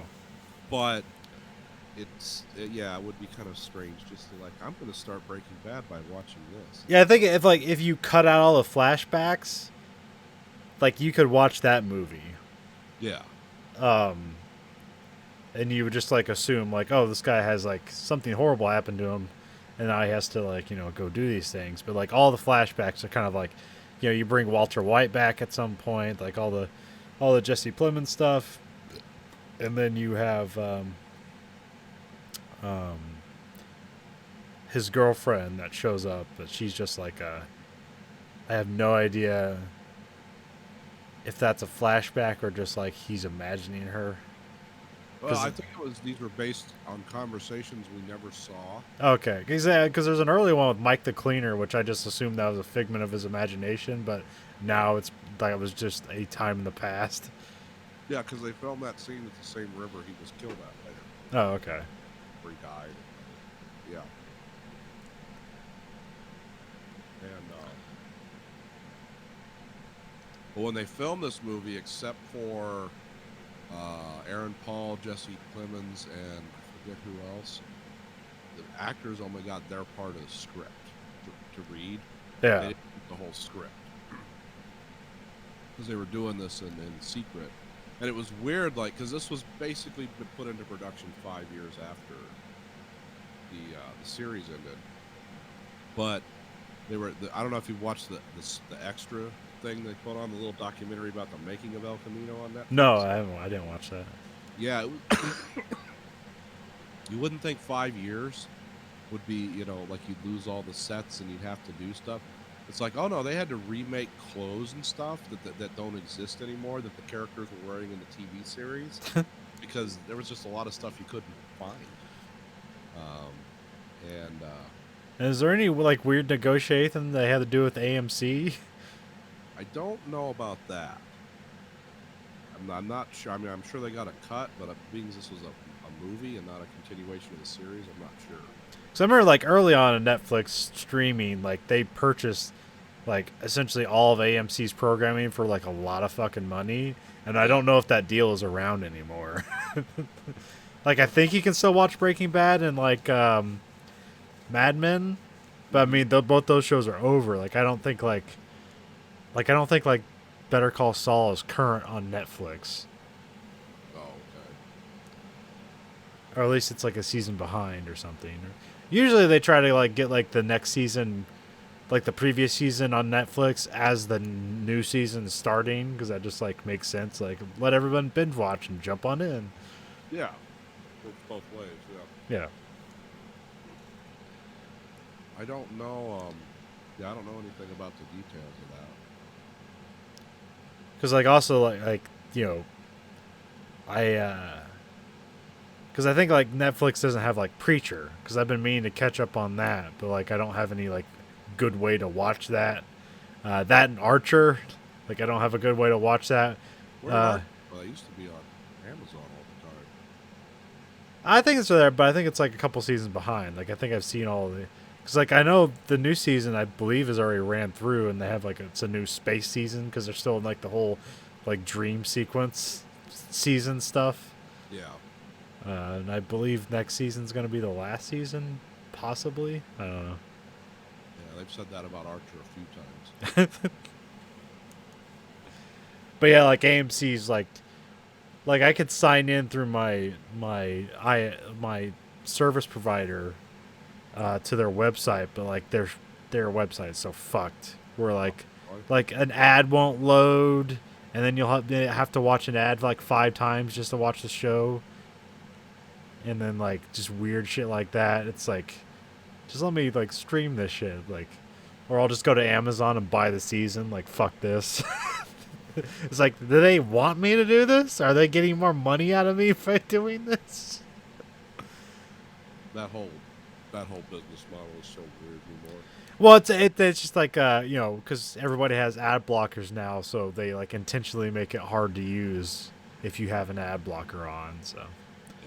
and even when I like, because like I don't have an ad blocker on my Internet Explorer, because like who the fuck uses Internet Explorer? So a lot of times when I do like my ISP sign in, I just do it on Internet Explorer because I don't have any ad blockers there, but the shit still fucks up. And I don't have a TV down here, and I don't like watch cable on a regular basis. So. Yeah, that's the that's my thing too. I watch what I can watch, on my computer, and I don't. Because I still need to watch The Terror. I think that's available on Netflix or Amazon or something for free. Oh yeah, probably. That was an AMC joint. The second season came out, right? Yeah. Okay. Did you have a conclusion about that yet, or? I watched 2 of them and tapped out. Okay. Too weird. It was almost like they shot The Ring in a Japanese internment camp in America during the war, and it's like that's a cool idea. And Mr. Sulu was in it, and so I liked some of this cast and where it was. But then it got too esoteric and it became a Japanese horror film.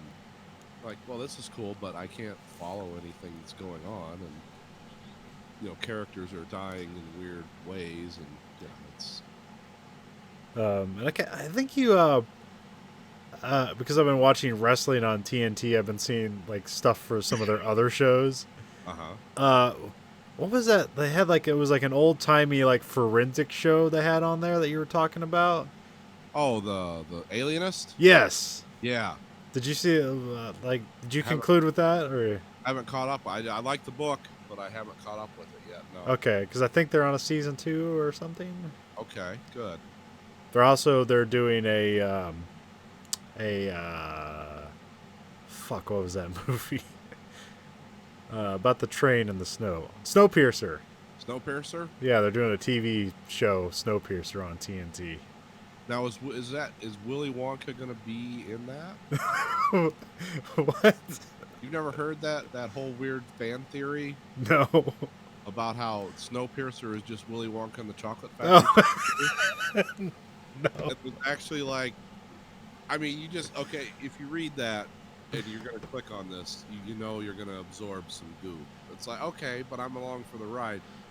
But then they make weirdly compelling cases about, well, if it's not actually that, then the writers definitely had it on their minds because it's essentially the same story. Yeah.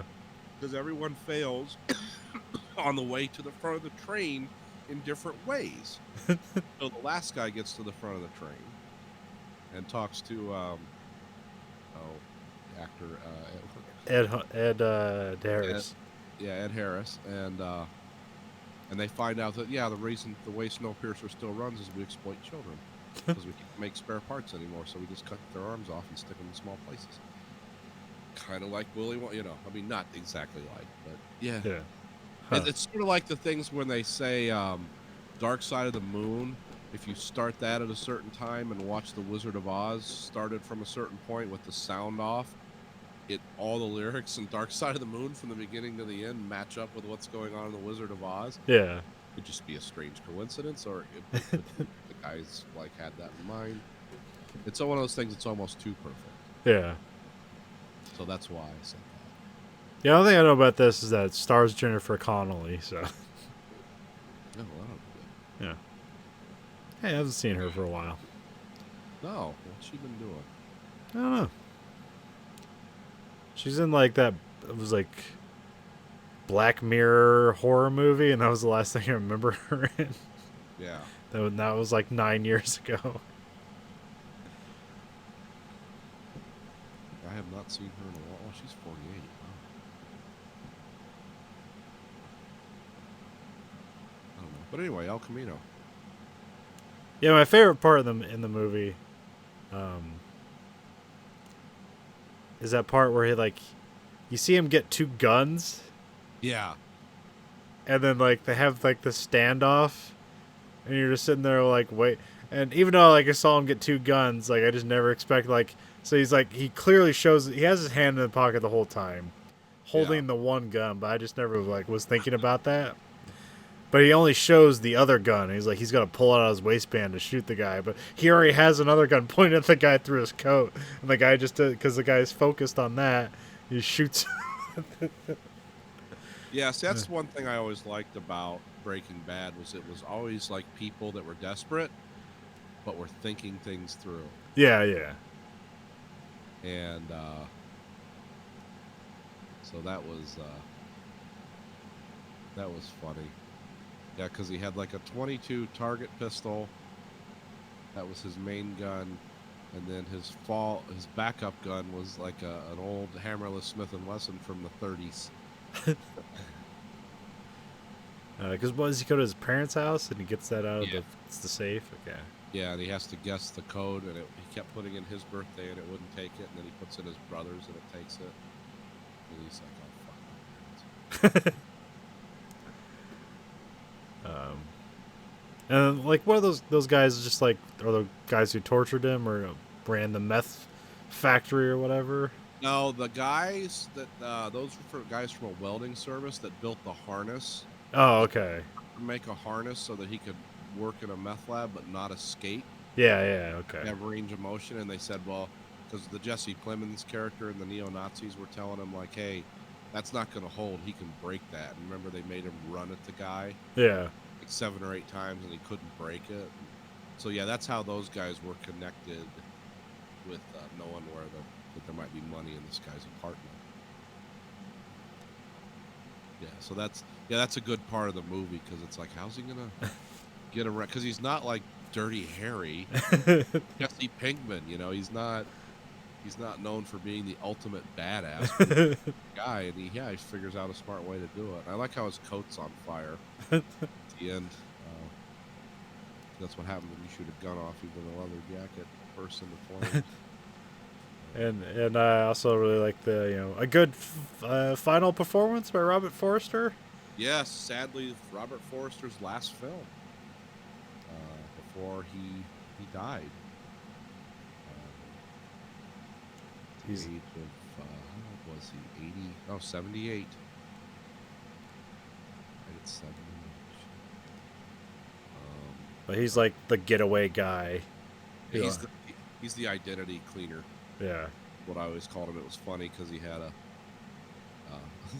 owned a vacuum shop as his cover. Which the metaphors in Breaking Bad are always amazing. But I love the part where he's like, you didn't call the cops, and he explains all those things. Like, oh, that makes sense. This is like a TV trope. And then the cops show up. Yeah. He's like, oh, fuck. Then when he's running away, he gives the cops the wrong description. Yeah, So he knows he's coming back. yeah. Because he didn't have. He was $1,800 short.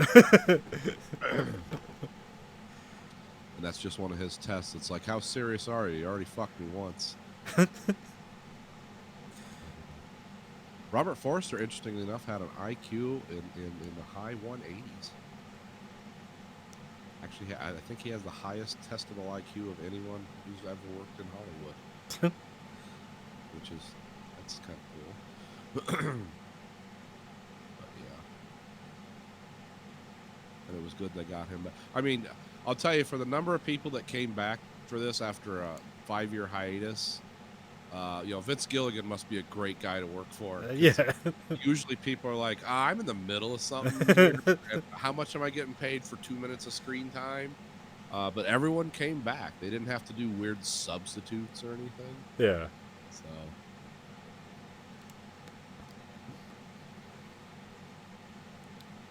But yeah, I mean, like, I found out that- the only person that looked really different is Jesse Plemons is like fairly larger than he was in the Breaking Bad. yeah. But also, he's taken on roles where he was intentionally getting larger. Yeah, he definitely looks a lot different. Well, a lot of these guys did. I mean, his 2 friends looked much older than. And he does too. Yeah, he does. Aaron Paul, because he's like balding now, essentially. So Yeah. but you almost don't. I mean, you notice it, but then it's like you're right back in it. Yeah, it's like who cares? It's Dark Earth, Albuquerque, where everyone's a drug dealer or a killer or something. Yeah, you get right back into the show. I can't remember. Did Vince Gilligan direct this, or was it somebody else? Oh yeah, I think he directed it, and I believe he wrote it too. Yeah, I'm sure he wrote it. I just didn't know. I wasn't sure if he directed it. Yeah, he directed it, and basically it was the Better Call Saul film crew. Okay. They used different cameras to make it look different. All right. This was one of those movies where they probably got a break on getting some equipment because they used a new kind of camera. Huh. Like, I don't know. So did it say what camera it is or what? Let me go down here and look. I know it was in the documentary they mentioned because they did a lot of drone photography in this Oh, okay. with high quality cameras. Because usually a lot of drone footage you can tell that it's drone footage and they just kind of upped the quality and added some things. But this, Well, I haven't stayed up on like photography, but it used to be, like the Red camera is kind of a burgeoning thing. But then there's like this Sony Venom camera that's like kind of a new hotness that does it's like all these new digital cameras do different things to emulate like film in ways like, oh yeah, you can't tell the difference unless you're like, Quentin Tarantino or something or Martin Scorsese. let's see, something called the Area Alexa 65, Okay. and it's 65 millimeter digital camera. Okay. Basically competes with Panavision. Infinity War was the very first people to use it because they shot all of Infinity War and Endgame with it, and then they did it on this just to try it out on a more of a small screen thing. Okay. That makes sense. It was just something I noticed in the production notes. It didn't really. It eased out. It smoothed out production, I guess, to do it that way. Yeah. And it also was able to capture the look of Breaking Bad 5 years later because they still wanted the same color palette, the same everything. Yeah. It's not as easy to do as you think. Well, I'm not sure if they shot the show on film, then yeah, that was probably a thing to emulate film with the digital camera can be tricky, but Yeah. it can be done. So yeah, that was it. It was good. I mean, I enjoyed it. It brought me right back to that universe, and it took me a long time to watch the series, not for any reason, just because usually when something's 5 episodes out, it's like, okay, when am I going to dive in? Because I feel like I'm committing 150 hours of my life, and it's supposed to be really great, and I want to actually remember it and think about it, but sometimes when you watch things in serial, like you forget about everything because you're always in the now.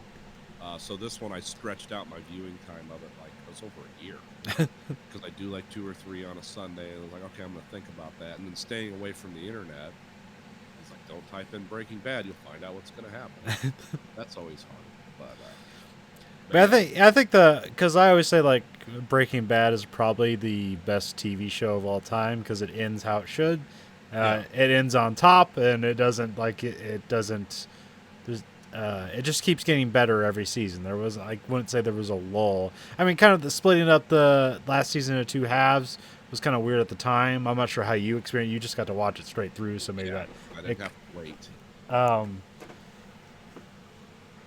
And so you think, that was a perfect ending for the show. So to continue with the movie, that kind of seems like a waste. But because you have Better Call Saul, it now feels more appropriate that you can add on to it if you want to. So I don't think it detracts from Breaking Bad, and it's not necessary to watch it to complete Breaking Bad either. Yeah. Yeah, it's I can see what you're saying there. Because this was after I watched it the first time, I try to read all the reviews from people that I actually think make sense when they review movies, or at least I can understand what they're saying. And it was surprising. There was kind of a split there. There were some people that really liked, some of the psychological aspects of the characters and how things worked, and they thought this was a necessary send off because we always wondered, well, what's going to happen to Jesse once he's out, and for a character on such a beloved series, the fact that they never concluded that was some people didn't like, but then other people were like, well, this was the fan film we never wanted. They were like, as far as like how the film was made and the story, they were like, it was great, everyone did a good job, but it wasn't necessary. And so that was kind of weird. Like there was actually a split of people that were fans of the original series who didn't feel like, we didn't need this. I was happy with the original. So, Yeah, we'll have to get Andrew's take when he finishes Breaking Bad and then rolls into El Camino. yeah.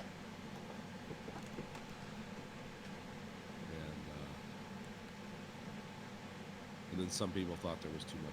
There was always that fan service complaint, but I see that as kind of a straw man. It's like, of course there is. It was a beloved, intricate series that had a 6-year successful run.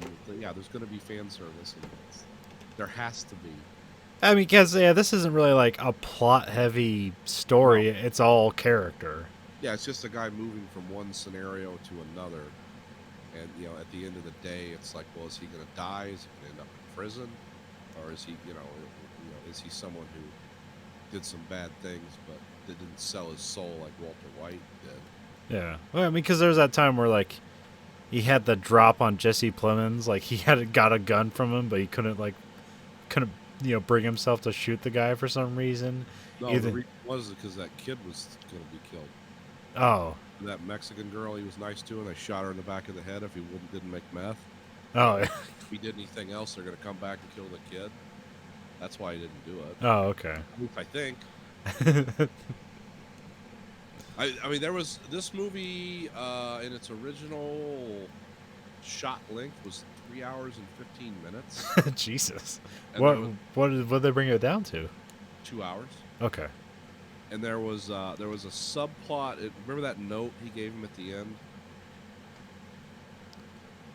He gave what's his name?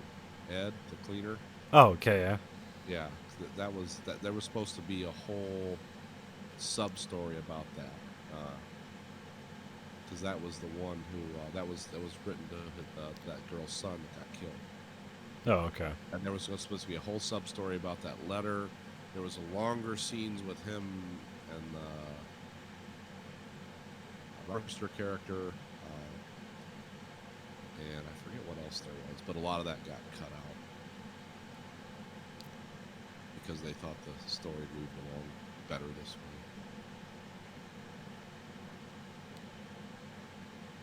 This wasn't considered a continuation. This was considered an epilogue. Oh, So okay. they open up stories, that like Yeah.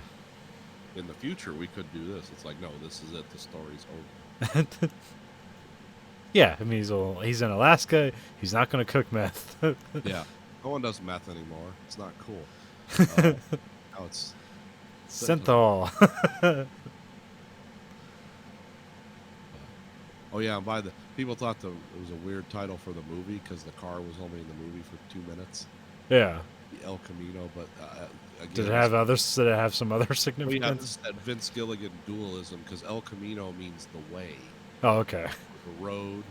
It's one of those Spanish words that can mean a few different things, but because it was made by an American car company, it probably means the road or the way. And because he ends when the camera pulls out, he's on a road in Alaska. There's like whole internet rabbit holes you can go down to with the dualism and wordplay with Vince Gilligan and Breaking Bad. Because someone said once, like what was that show called? Oh, the last that last episode, Felina. It's finale. It's an anagram for finale, but it also means, what else does it mean? It means something in Italian too. Okay. So you can go both ways with it. That or they're just really good. There is such a thing as going too deep. Or just accidental happenstance. Yeah, it's like, yeah, I was a genius, right? Sure. Like in his mind, he's like, "Did that also mean that?" And he's like, "Oh fuck, yes." Have you watched Starship Troopers yet? Do you know RoboCop is a farce?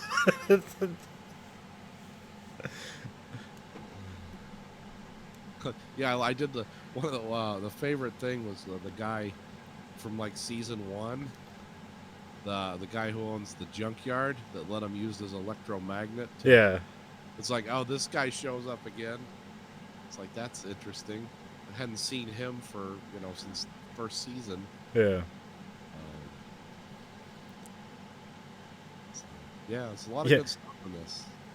yeah. It's worth watching if if you've seen Breaking Bad. Here's El Camino. So, Yeah.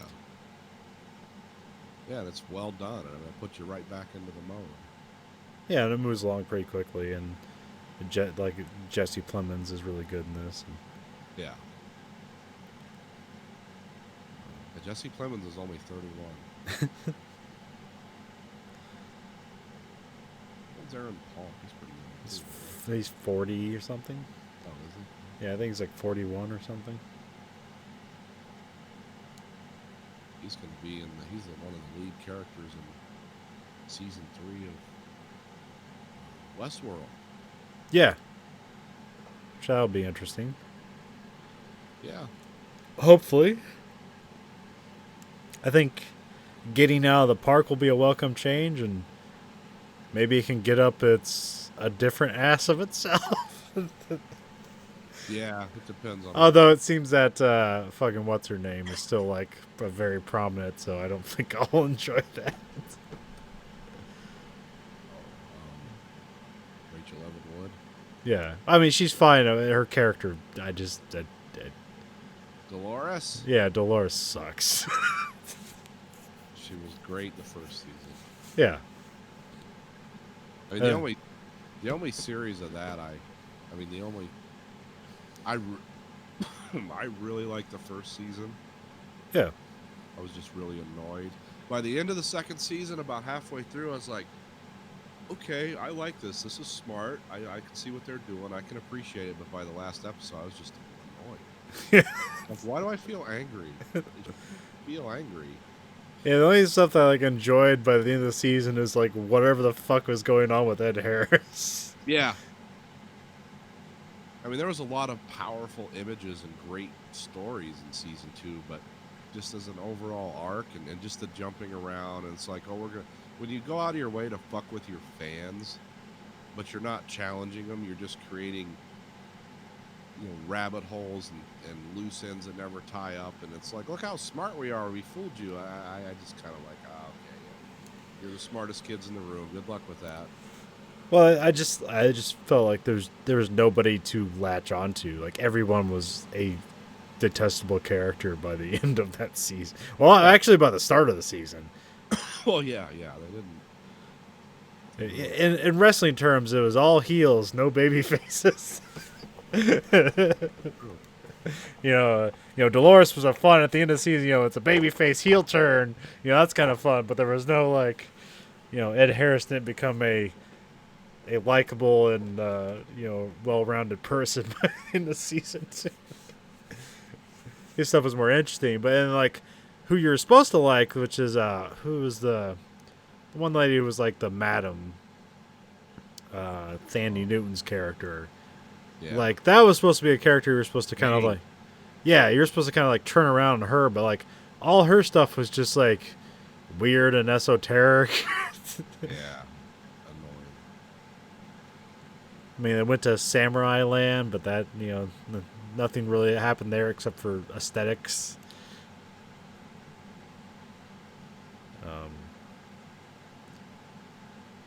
Yeah, we'll Mae's see. gonna be fighting what's gonna be happening with her. Oh yeah, there's another. Well, I mean, supposedly this is all from Comic-Con. Because I guess that they said right out of the gate, as soon as this got greenlit, this is going to be a fairly linear story, this season 3. Okay. So they're going to get back to that, but Maeve is going to be in the other Delos recreation park, Nazi World or whatever, and or something. Like, oh, okay. And let me guess, Trump's going to be Hitler. What are we doing? Is it supposed to be the same Maeve or just a Maeve? Well, that's the thing. Because didn't she jump into that weird thing that transported their knowledge somewhere and all their bodies flew into a canyon? I think so. Okay, I can't remember. Yeah, I can't. I was kind of. I didn't review season 1. I watched it all. Didn't review season 2. At the end of the day, I just felt angry. But the thing was, the whole trip there, I wasn't. And then I was like, oh, And then I haven't watched any of Silicon Valley yet, but no, I need to catch up on that. I think it's only like 3 episodes in or 2. So I think it coincided with Watchmen. Oh, okay. But this is its last season. Yeah.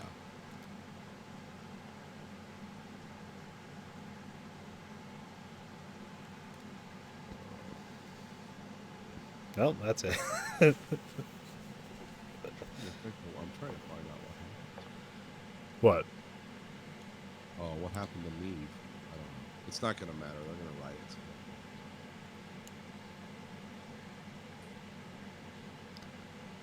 So Westworld season 3. It's not El Camino. When does that come out? Is that like at the... Huh? 2020. Oh, okay. Yeah. Yeah. We got... And shit like, Oh, wait, no. Like, Expanse starts up soon. It's either this month or next month? It's end of December. Okay. That'd be season 4. Yeah. And then that Mandalorian show starts up around the same time, Oh, okay. I believe. Are you going to subscribe to Apple Plus or whatever that is, TV thing? No, Did you see the trailers for their shows? no, I don't know anything about it. Oh, yeah, they basically have their own Netflix, and they have a bunch of shows out now. There's one that's like called like Sea, I think, and it's about like a world. It's by essentially some of the same production crew that did Planet of the Apes, the new ones. And it's a world where everyone's blind, and then a couple of kids are born, and they aren't. I don't know how they can tell, but whatever. And it looks ridiculous. Yeah. It's got sound- it's got Jason Momoa in it. Yeah, it just looks. I mean, maybe it's good, but like, you watch the trailer and it just looks fucking ridiculous.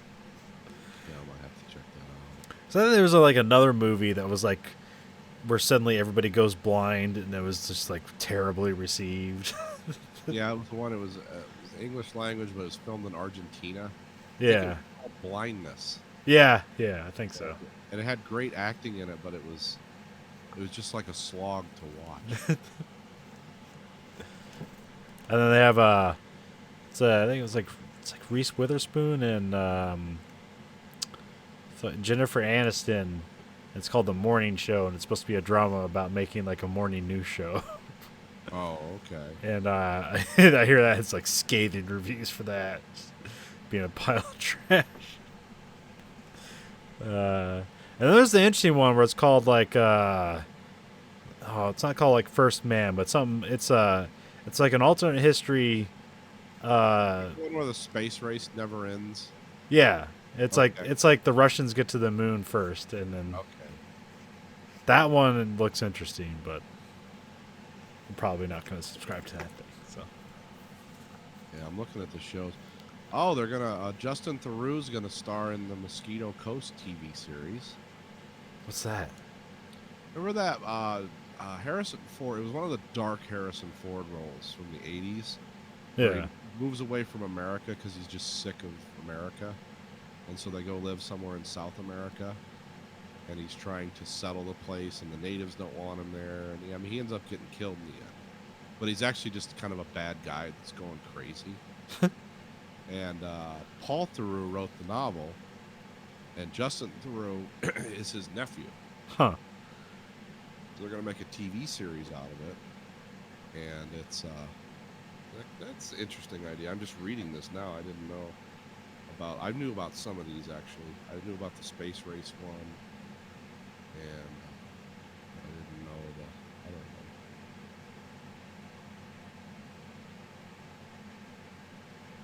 know. Time Bandits TV series.